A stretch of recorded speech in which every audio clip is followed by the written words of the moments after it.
عاجل. الإعلامي وليد الفراجي يستهزأ بالدوري المصري ويقلل من قيمة الأهلي، مما أدى إلى إثارة غضب الجماهير الأهلوية ضده. والدكتور علاء صادق بمرمط الإعلامي وليد الفراجي على الهوى وبالأرقام، وإن عدد بطولات الأهلي فقط بعدد بطولات فرق السعودية بأكملها بالإحصائيات والأرقام. نعرضها على حضراتكم بعد قليل. رد فعل خطير من رابطة الأندية الرياضية المصرية على وليد الفراجي بعد إهانته للرياضة المصرية والاستهزاء بالدوري المصري. السلام عليكم ورحمة الله وبركاته أعزائي متابعين قناة توب تيم، أهلا بكم معنا في خبر جديد النهاردة. لو أنتم من محبي النادي الأهلي ولو أول مرة تشوفوا القناة ياريت تشتركوا فيها وتفعلوا زر الجرس علشان يوصلكم منا كل جديد وحصري عن كرة القدم داخل وخارج مصر. ولو كنت من محبي النادي الأهلي ياريت تضغط لايك على الفيديو علشان نعرف كم عدد محبي النادي الأهلي على القناة. النهاردة يا سادة حلقتنا جديدة وفريدة من نوعها، وهي هجوم الإعلام السعودي على الرياضة المصرية بعد مباراة النصر والهلال في نهائي البطولة العربية، والتقليل من شأن الرياضة المصرية. ولكن الدكتور علاء صادق خرج علينا بالأرقام ردا على الإعلامي ببطولات النادي الأهلي الساحقة، فقط أن بطولات الأهلي فقط بكافة بطولات فريق السعودية بأكملها. وكمان معانا فعل خطير من رابطة الأندية المصرية متمثلة في العضو ثروت سويلم يمرمط الإعلام والإعلامي وليد الفراجي. ولكن قبل ما نخش في تفاصيل حلقتنا النارية، كل اللي طالبينه من حضراتكم لايك للفيديو عشان يوصل لكل الناس. يا سادة حلقتنا النهاردة خطيرة جدا، هنبتديها بتصريحات الإعلامي السعودي وليد الفراجي على درب الأهلي والزمالك بعد مباراة الهلال السعودي والنصر السعودي في البطولة العربية، وتقليل من شأن الكرة المصرية. ثم ننتقل على رد فعل الدكتور علاء صادق بالأرقام. أسيبكم مع تفاصيل الخبر وارجعوا لي مرة أخرى. يذكر أن الإعلامي السعودي وليد فراج قال في حلقة من برنامج أكشن مع وليد ردا على أحد الجماهير الذي وصف ديربي الأهلي والزمالك بديربي العالم، قال له لا والله لا والله يا محمد، معلش يا محمد بعد إذنك، يعني شوف العناصر اللي في الهلال والنصر. أنا أحب الأهلي وأنت عارف كمان إني أحترم الكرة المصرية. أرجوك ده ديربي على مستوى مصر فقط لا غير. شايف الأسماء يا محمد، أنا عارف إنك تعشق النادي الأهلي وتعشق لبلدك، وأنا أحب مصر وأحب الدوري المصري، ولكن أرجوك خليك على جنب. ايش الدوري هذا اللي ما حدش يشوفه الا اهل بلده؟ انما الدوري السعودي انت بتتكلم على دوري مستوى عالي بينقل لمستوى تاني وبيتنقل على 40 قناة في العالم. حاول تتكيف مع المرحلة اللي جاية يا محمد وبلاش مهاترات في الدوري المصري. ودي يا سادة كانت تصريحات الإعلامي وليد الفراجي على درب الكرة المصرية والشرق الأوسط والزمالك وإهانته للرياضة المصرية.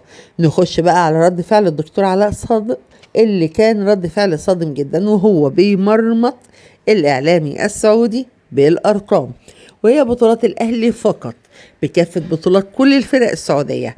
أسيبكم بقى مع تصريحات الدكتور علاء صادق وارجعوا لي مرة تانية.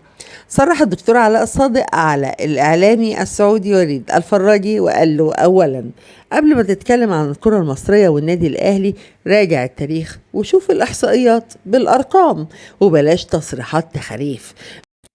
مش عشان جبتم كريستيانو رونالدو ماني وبنزيما تبقوا دوري قوي، انتم جايبين عواجيز.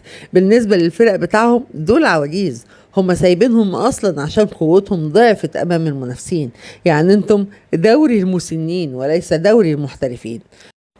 بلاش تتكلموا على اللي علموكم الكورة. الأهلي أقوى فريق عربي بالأرقام والإحصائيات على صفحات الفيفا، وهعرض عليكم بالأرقام بطولات الأهلي اللي نص بطولات الأهلي ببطولات الفرق السعودية بالكامل. لو بتعرف تعد يا وليد يا فراج تعالى وعد ورايا. بطولات الأهلي طوال تاريخه 148 بطولة قارية ومحلية وعالمية. الدوري المصري 43 بطولة، وكاس مصر 37 بطولة، والسوبر المصري 13 بطولة، وكاس السلطان حسين 7 بطولات، ودوري منطقة القاهرة 16 بطولة، وكاس الاتحاد المصري بطولة، وبطولة الجمهورية العربية المتحدة بطولة، ودوري أبطال إفريقيا 11 بطولة متربعا على عرش البطولة الأفريقية والقارة السمراء.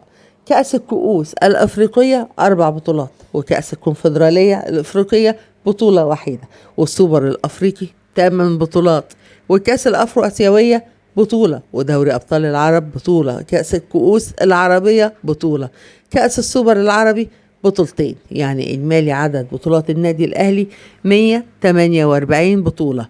نص بطولات النادي الأهلي ببطولات فرق السعودية بأكملها. بعد ما سمعنا يا سادة رد فعل الدكتور علاء صادق على الإعلامي وليد الفراجي وعلى مكانة النادي الأهلي عالميا وليس محليا أو قاريا بس، نخش على رد فعل رابطة الأندية الرياضية المصرية على وليد الفراجي وعلى تصريحاته. وكان أول رد فعل من ثروت سويلم عضو رابطة الأندية على سخرية إعلامي سعودي من درب الأهلي والزمالك. وأكد ثروت سويلم المتحدث الرسمي باسم رابطة الأندية أنه لا توجد مقارنة بين مباراة الأهلي والزمالك وأي ديربي في الوطن العربي مهما كانت الأسماء موجودة في الدوريات الأخرى. وكان الإعلام وليد الفراج قد سخر من تفضيل أحد المشجعين عبر تويتر قمة الأهلي والزمالك على درب الهلال والنصر، وأنه الأقوى في الشرق الأوسط، ليرد عليه الفراج بأنها لا توجد مقارنة، لأن الناديين الآخران يضمنان لا مع مثل كريستيانو ورونالدو وساديو ماني وكوليبالي وغيرهم من النجوم الذين انضموا مؤخرا للفريقين الصعيدين. وقال سويلم في تصريحات تلفزيونية كل الاحترام للهلال والنصر والكرة السعودية. السعودي وليد الفراج مسؤول عن تصريحاته لا توجد مقارنة بين ديربي الأهلي والزمالك وأي ديربي في الوطن العربي، حتى في وجود رونالدو أو ساديو ماني. الأهلي والزمالك أمر مختلف. وبكده تكون حلقتنا النهارده خلصت، ومعلش ان انا طولت عليكم، بس يا ريت ما تنسوش تشتركوا في القناه وتفعلوا زر الجرس عشان يوصلك منا كل جديد وحصري في كرة القدم. كنتم مع توب تيم.